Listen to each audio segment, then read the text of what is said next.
It becomes a very bad habit for us as people to hear a comment or a viewpoint, and we see it as very odd, confusing, possibly rude or ignorant, or just an anomaly. And we look at the comment and we look at the viewpoint of the person and we go, well, that's just one guy talking.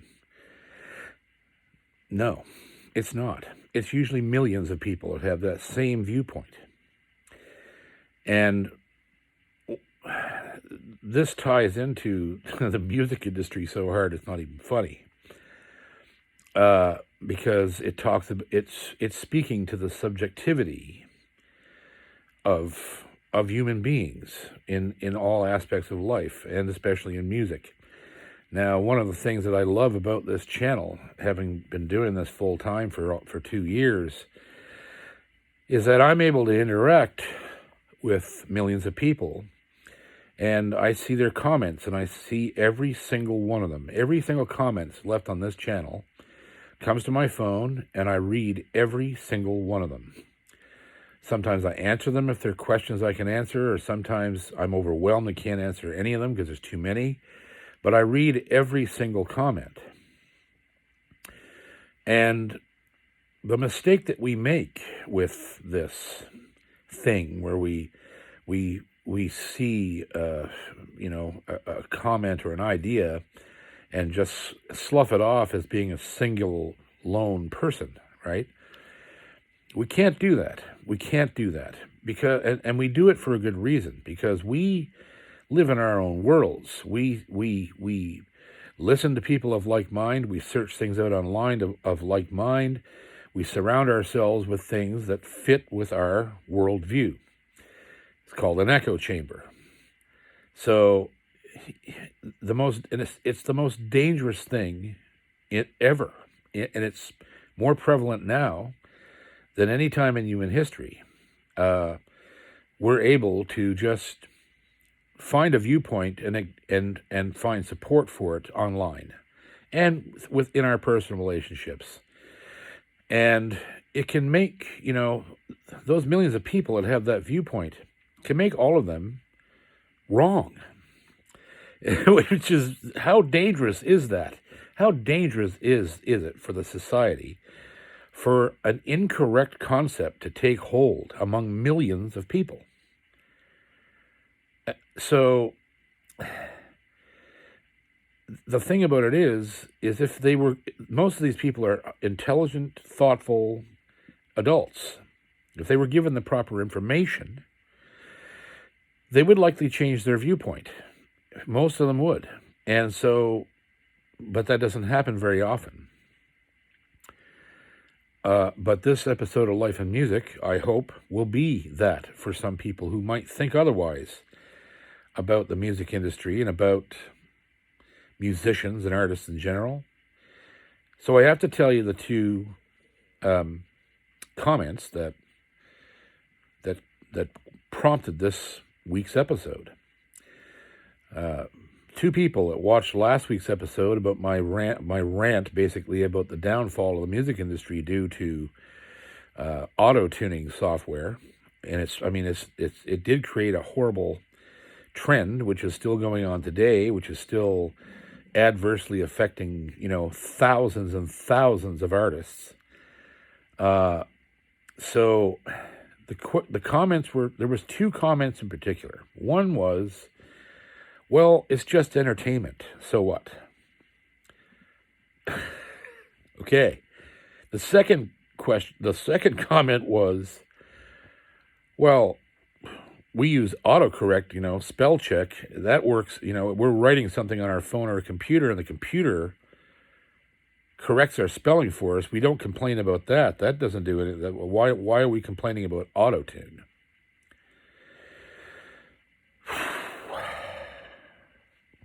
Well, here goes nothing.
There is a horrible misconception often about what makes an artist. And I've talked about this in small detail, I suppose, in this series.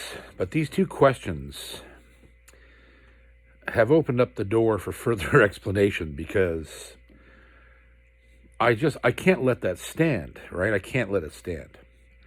A lot of times when the general public sees a very talented musician or songwriter or whatever, singer, a musician, someone who can play an instrument very well, perhaps write songs very well, and can sing very well, just in a room by himself or on a microphone by himself with a guitar or whatever. It doesn't matter what it is. If you see somebody who is clearly at a professional level, someone who could make money playing music, right? There's a general misconception, and it seems to be across the board, and I don't know why this is.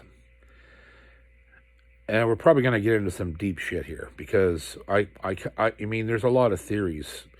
There's a lot to unpack in this, right? Like, the first thing that comes to my mind is people will see somebody do something incredible musically, and they'll go, well, he's got a God-given talent. They'll credit God or the universe or our higher power with bestowing something on that individual that caused him to be as good as he is. That's bullshit. There really isn't any, supposing you are born with some innate talent, some pre-designed skill set, a way that your brain is wired, right? To do a certain thing. You're not coming out of the womb playing guitar. And a lot of people will make comments like that. Yeah, well, he was crazy, good, just, okay, fine. But it's a fallacy. The truth is, and I can attest to this because I went through it, I was considered as a child a prodigy, which basically means a child, a prepubescent child, that appears to have adult capability in some very refined skill, whether it be music, mathematics, English, grammar, I don't care. It's a child that appears to have a great skill set that he shouldn't possess because he hasn't lived long enough to possess it. That's bullshit. Prodigies don't actually exist. And I'll tell you why I think that. Because I know for certain fact, because I lived it, that, okay, I'll tell you my own, and I have told you my own story, but I'm gonna give you a synopsis. I was raised around music in my household, okay? We were, I was raised around it. But by the time I was 3, I was listening, consciously making decisions about what I wanted to listen to. It's perfectly normal. Kids do it all the time, about everything. They make choices about what they want in their world, whether it be a type of television show, I don't care what it is. Young babies make choices about what they want. I made a choice about the kind of music I wanted to hear. By the time I was 5, because I was exposed to people playing instruments around me, I wanted to play one. My brother Joe was my hero, because he was the only one left at home at the time. He had a guitar. I was forbidden to play the guitar because we were afraid I was going to break it, and that made me want to play it even more. And that's what started everything. At the age of 5 years old, barely able to hold an instrument, a full-size instrument, I was very small and slight, have tiny hands. I began playing the guitar. And I didn't just begin playing it, I began to use it as food. It was not a passing fad for me as a child, the same way that any other child would get fixated on something. I happened to become fixated on a guitar. And therefore, I had one in my hands at every possible waking moment. I kept going back to it, back to it, back to it, back to it, back to it. And by the time I was 9, I appeared to be playing at an adult level. But the fact of the matter is, and now mind you, I probably could outplay many adults at that point. But here's the thing. If you'd have put me up against real guitar players, if I was in a room with Chet Atkins or a room with Doc Watson or a room with whoever, they would have destroyed me. What my talent was the perception of my talent by the people who viewed me. And what they were seeing was a tiny 9-year-old boy who could play complex things on the guitar, and the brain sees the image and automatically forgives anything that's wrong with the performance or anything that doesn't sound like a player of life experience. You can't become a great guitar player without living and doing it for decades. But because you're 9 and you're obviously playing way better than 50 or 60% of the people around, or maybe more, you get attributed with ability that you don't even actually have. People see the magic of a little kid doing it. Then they see the potential of the kid's future. All these things come into play in a young kid who can play well. I'm not saying I played badly. I played really, really well. I was a good guitar player when I was 9. But there's an innate danger in that. It is that the child will believe it, right? How good they are. I never did. I did for a few years as I got older. Much into my teens, I started to grow an ego, and I quickly lost it because it lost me friends. And so I started early on realizing that I had a lot of work to do. So that leads me to the second part of this equation, is that just a couple days ago, I saw a really nice Facebook post by Billy Strings. I think Billy Strings, when he first came out, I kind of, I'm brutally honest about these things, but when he first came out, I thought he was bullshit. And I was like, he's not a fantastic player, but he's got a lot of flash. He's a great entertainer. He's using all kinds of tricks. He's got a light show. He's got a pedal board. He's putting his guitar through things that no other guitar player uses. And I looked at all of that and thought, geez, it's just a flash in the pan. But hell, a couple of years later, this guy is still around. And not only that, he's winning Grammys. And he's putting acoustic music back on the map. So I had to change my ideas about him. And so now, when I look at Billy Strings and think about Billy Strings, I start to see a lot about him, right? That ties into exactly what I'm saying. And his post was, it was a picture of his stage in an arena, like I'm talking a stadium, and it was sold out. There must have been 20,000 people in this place.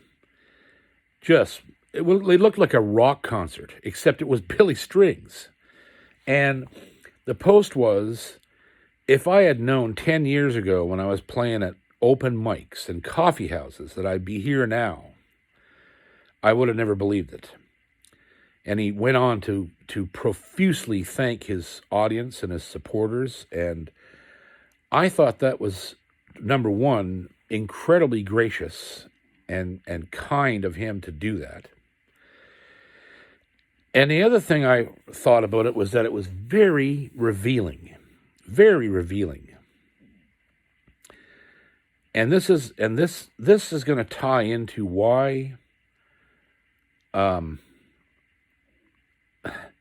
I disagree so strongly with the comment I mentioned that was, so it's just entertainment, so what? Okay, here's why that question is, or that comment is just absolutely patently wrong. There's a theory. I'm not sure where it came from or how valid it is, but it does seem pretty reasonable. Is that I guess it's just a general theory that if you wish to become proficient at a new skill, right? And we're talking about a hard skill, like something that requires study and if you want to become proficient, not become the best at it or become the whatever, but just to become proficient in a new skill, that it generally takes 10,000 hours of practice. I have to 100% agree with that. 10,000 hours, if you apply that to music, and you look at the number of hours in a day, and how many of those hours you could actually spend practicing the guitar, if you did it the right way, which I've been, preaching on all my life. My online school preaches it continually about how to practice and why to practice, right? If you practice correctly and take things very seriously, that number is quite accurate. It would take you 10 years to become proficient. Now, what is proficiency? Well, it's probably where you could learn most anything you wanted to learn to a certain extent, that you could play with other players easily, fairly, that you could, come up with original ideas, that you could teach someone else to play properly, that you could make money playing music. But that number is not skewed. And I can attest to that, and I'm sure Billy Strings can as well. All the time, my entire life, from the age of 5 until I was 16, I played a lot of hours a day. I'm talking 4 to 6 hours a day for 11 years. And in the start of that 11th year, I made my first album. So there's your math, right? Was I really good at the age of 15? Yes, I was really good. I was really good at the age of 13 when I made my first television appearance as a bluegrass flat picker. I was really good at the age of 10 when I made my very first television appearance in Ontario, playing fingerstyle, Chet Atkins stuff. I was really good then. And then 3 years later, I was on Up Home Tonight here in Nova Scotia as a flat picker. I tore it up. 3 years later, I made my first album. What I'm saying is, these things did not occur overnight. Not only did they not occur overnight, I and every other musician like me, or any musician at all, that ends up becoming, getting to a level where other people wish to listen to them. It took me thousands and thousands of hours of practice. Thousands of hours. I would dare say that it'd be easier to become a brain surgeon than to learn to be good enough on a guitar to where you could actually stand amidst, just below your heroes. Where you're in that crop of players that, yeah, you can play Chet stuff, Jerry stuff, Doc, Tony Rice. Maybe you're not quite as good as them, but you're right there. It'd be easier to become a brain surgeon. 12 years of college, and then another 10 years of practice. It takes that long. It takes that long to become a great guitar player. And the reason I mentioned Billy Strings is because it's very fascinating to see what he did. He's right. He started 10 years ago at open mics and such, and he was really good. But as time progressed, he didn't stop practicing. He kept playing live, kept writing, kept learning every day, all day, until he's now winning Grammys and considered to be one of the most unique artists in country music ever, right? So what does this tell you? The bottom line of what I'm saying is that this is not just entertainment. It isn't. It might be subjectively seen. Oh, that's just some guitar player. Well, I got news for you. Every person that you see on television or in videos, in professional videos on YouTube or whatever, or here on the radio, or on a CD, or whatever the case may be, that person, for the most part, again, we're talking about the problems with fakery, auto-tuning, creative editing, blah blah blah. But when you see the person that really has got it, like Billy Strings, like a host of others, who can really sing, really play, don't need any trickery, that person spent the bulk of their adult life learning to do what they do. And I mean the bulk. I don't even know how many hours I've spent in my lifetime with an instrument in my hands. There's just no way to tell. I would dare say that I spent 60% of my life up to this point with an instrument in my hands, either playing live or learning something, practicing in some way, whatever. I've had an instrument in my hands more than half the time I've been alive, and there's no way around that. And every other musician does the same thing. Anybody who is good enough to do what Billy Strings does has spent countless hours perfecting his craft. It isn't just entertainment. The end product might be entertainment, but there's a lot behind, as the song says. There's more behind that picture than just the wall. And it's very insulting for people to say something like that, but they don't mean to be insulting. They just don't understand how difficult all this really is. There's a lot more to playing music at the level where you're making a living than just practice and learning. All of the things that occur to you in your career, in your lifetime, on the way up that ladder to where you want to be, where you can be comfortable and have longevity as a musician, a lot of it is very unpleasant. But all parts of life are like that. Not just for musicians. I mean, a lot of people go through a lot of different things to be different skilled workers, doctors, lawyers, cabinet makers. I don't care what you are, school teachers. I don't care. there's always unpleasant things in life, but musicians have it really hard because most of what happens to musicians is rejection and betrayal. That's what happens to us. And the rejection part is actually a good thing.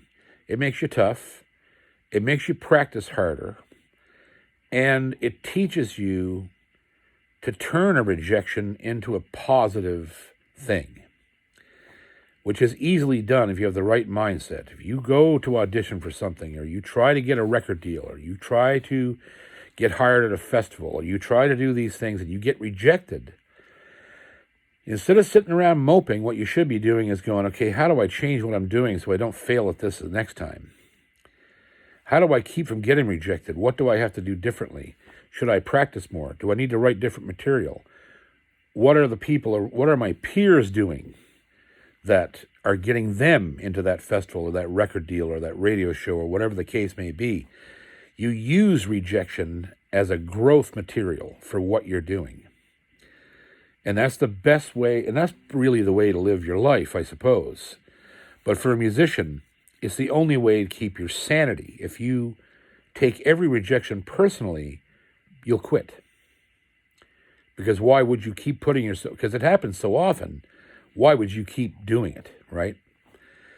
And then there's the other side, the darker side of the coin, which is just the betrayal that happens in the music industry, and it comes in millions of forms, whether it be, management or labels or whatever stealing your money, or people, using you for whatever purpose and then leaving you in the dirt. And sometimes it's not even on purpose. It's just the way the business is structured and what people are allowed to get away with. And I've said that multiple times. But there's a lot of darkness in this industry. And anybody who makes it out the end of that tunnel into the light, whether it be the guy who plays every Saturday night at the Legion successfully, or the guy that gets the Grammy, they went through a terrible, dark place, and a place of hard work, and a place of pitfalls and setbacks and questioning their own choices, like their own life choices. The journey to that point where that guy can look at it and say, well, that's just entertainment.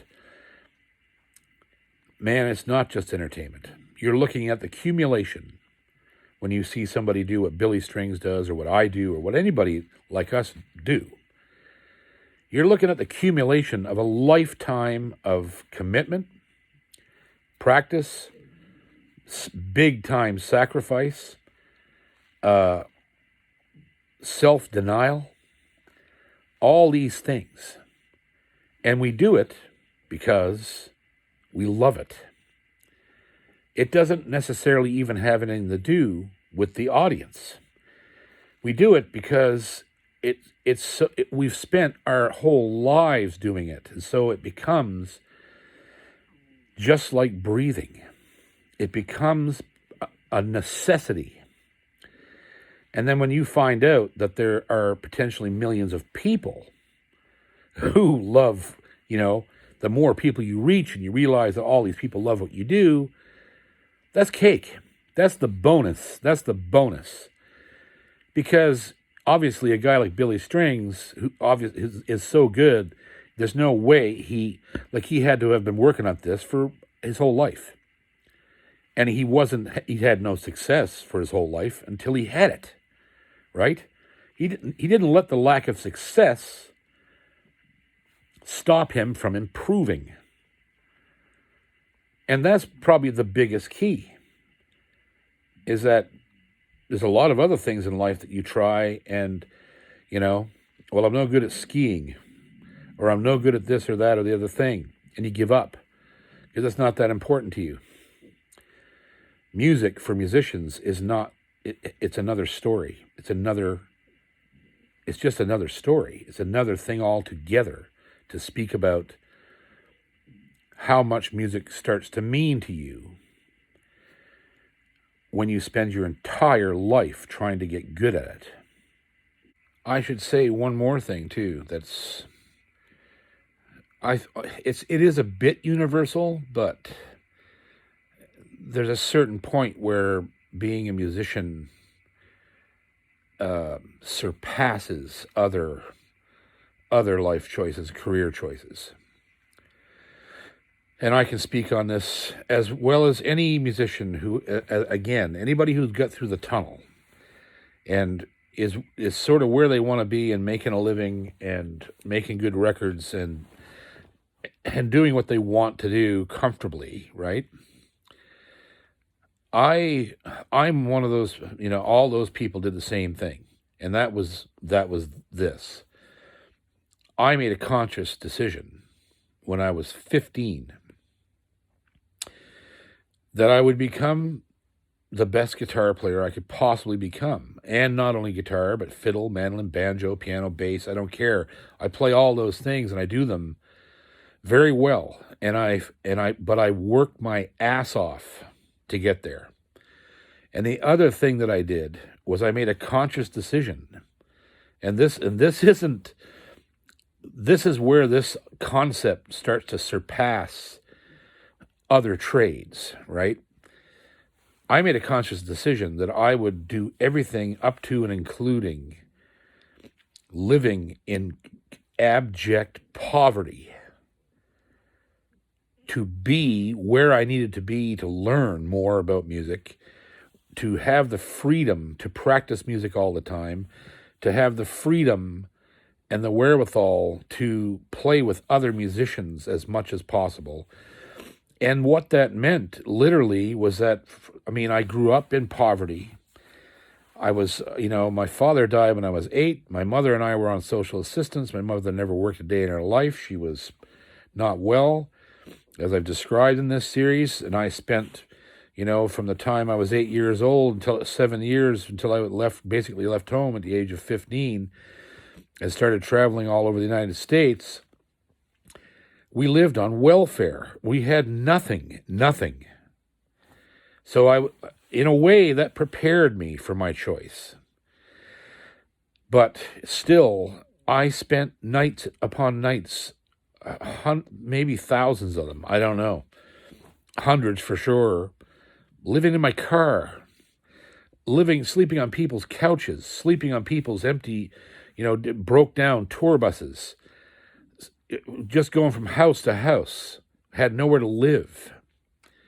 I was at the mercy of all the people that liked what I did musically. That's the only reason. See, here's another thing.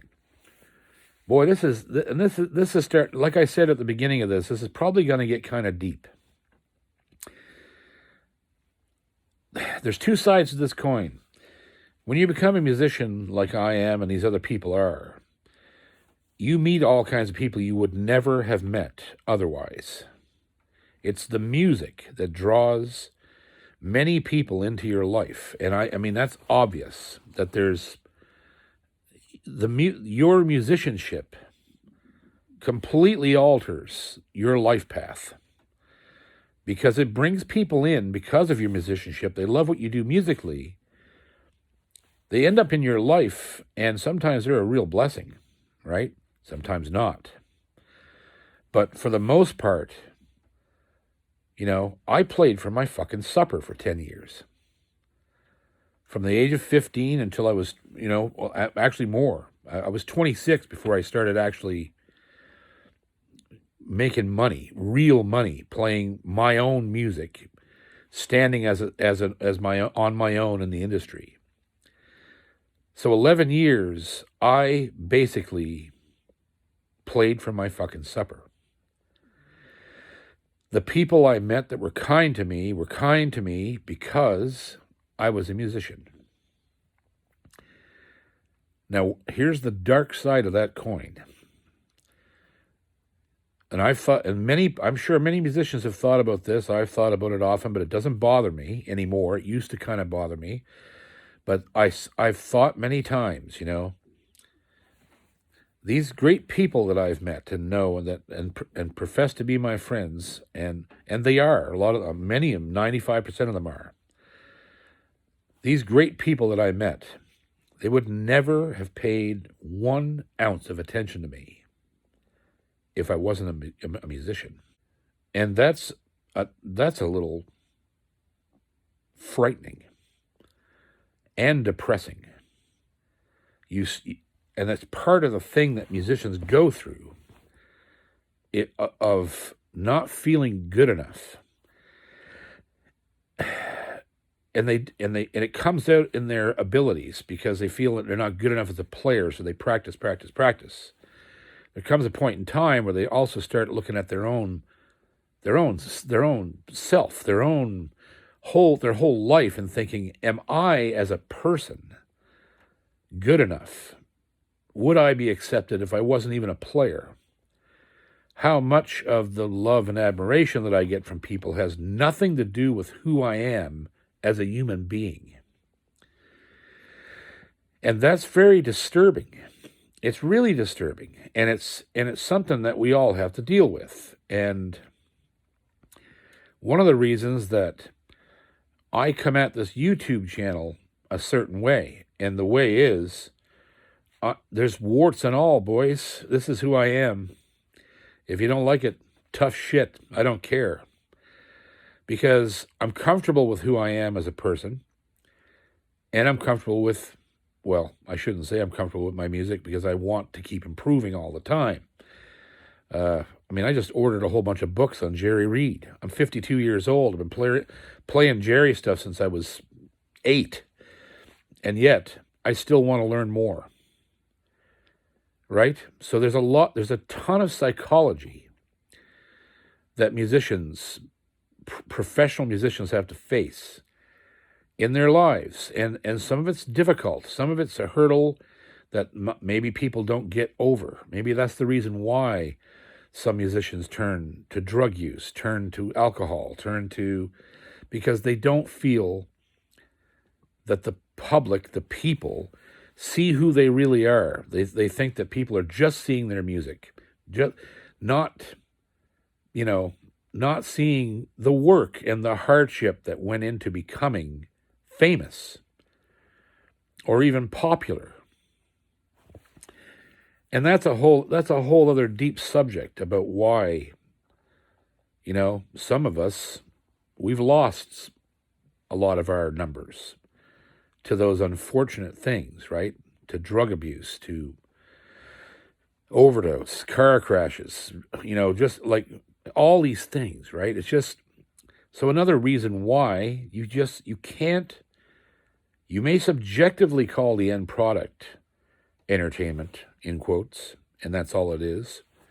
But the truth is that we cared enough about our craft to work our entire lives before we presented it to you, the end user.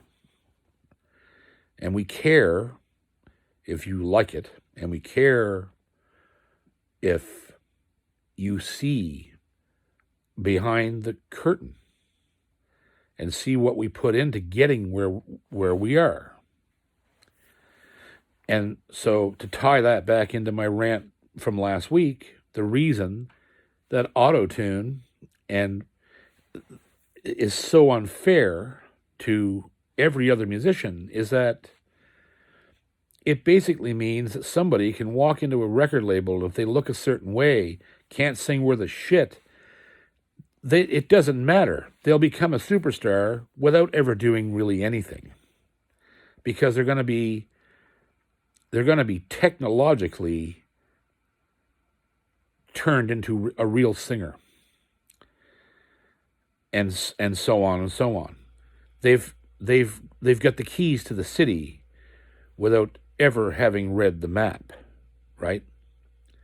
And this is true in many, many cases in popular music that is being sold and marketed to millions of people.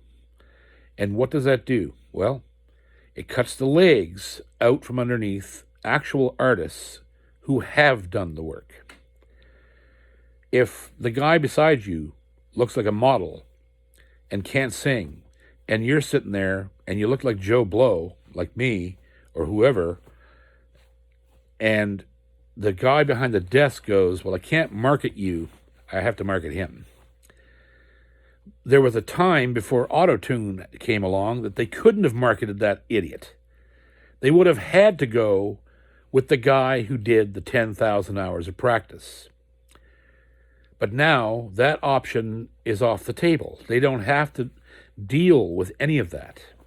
They can take anybody they want, or in some instances, it's the artists themselves who take that software and that incredibly unfair advantage and create their music and their persona and then sell it when they don't have a goddamn leg to stand on musically. Not one. If you took away that technology, they'd be nothing. And that is why it's not fair to us. It isn't fair. It's not fair whatsoever to compare somebody who actually spent their entire fucking life learning to do something with a guy who walked off the street in tight jeans. And uses a machine to emulate your skill set. That is fucking bullshit. And it will always be bullshit. End of story.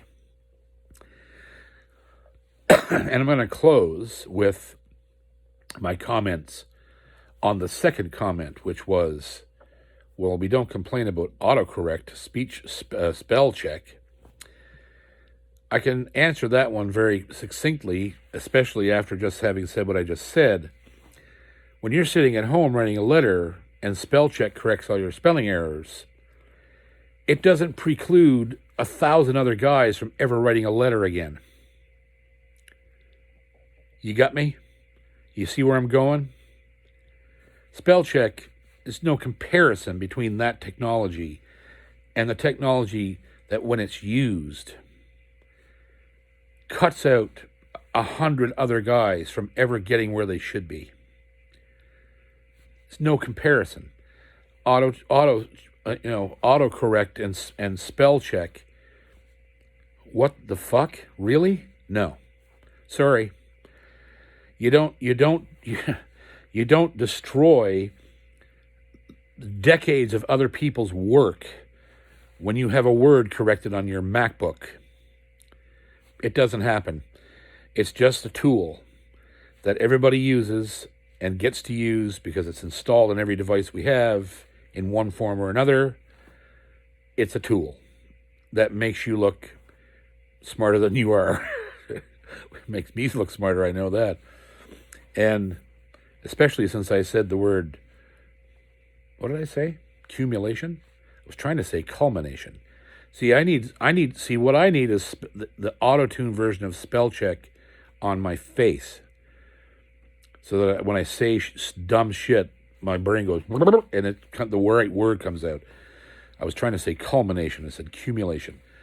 Not even accumulation. Anyhow, warts and all, boys. Sorry, this is it. This is who I am. But there you go. And you think about that for a second. What I'm saying is absolutely correct. There's no comparison between the use of everyday tools that every person uses to do mundane things, right?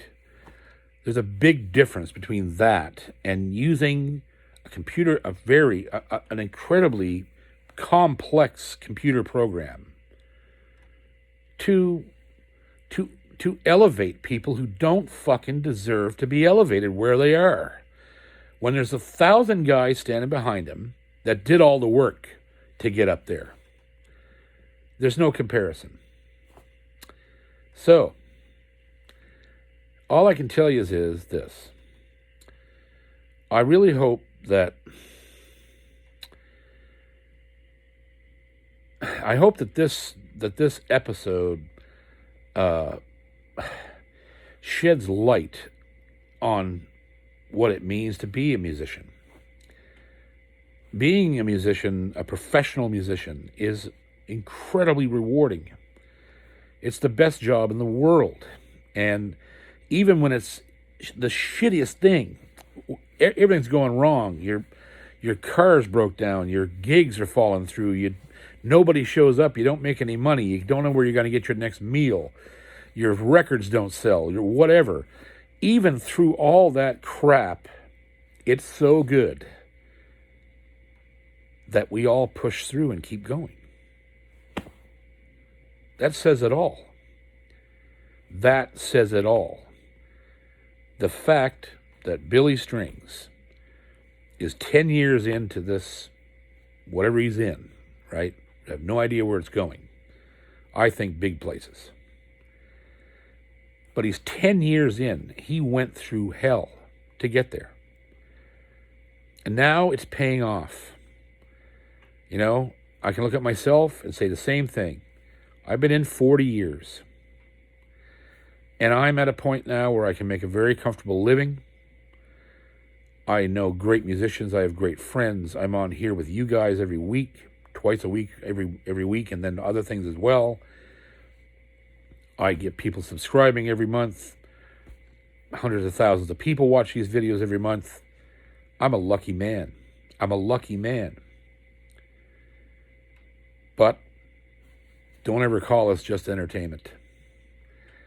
Don't, because it's not. You guys, the audience, you guys mean more to us than that. So that means that if you feel that way about us, you should change the way you look at things. Because you mean more to me than that. You're not just an audience member, and I shouldn't be just an entertainer. There's more behind the picture than the wall.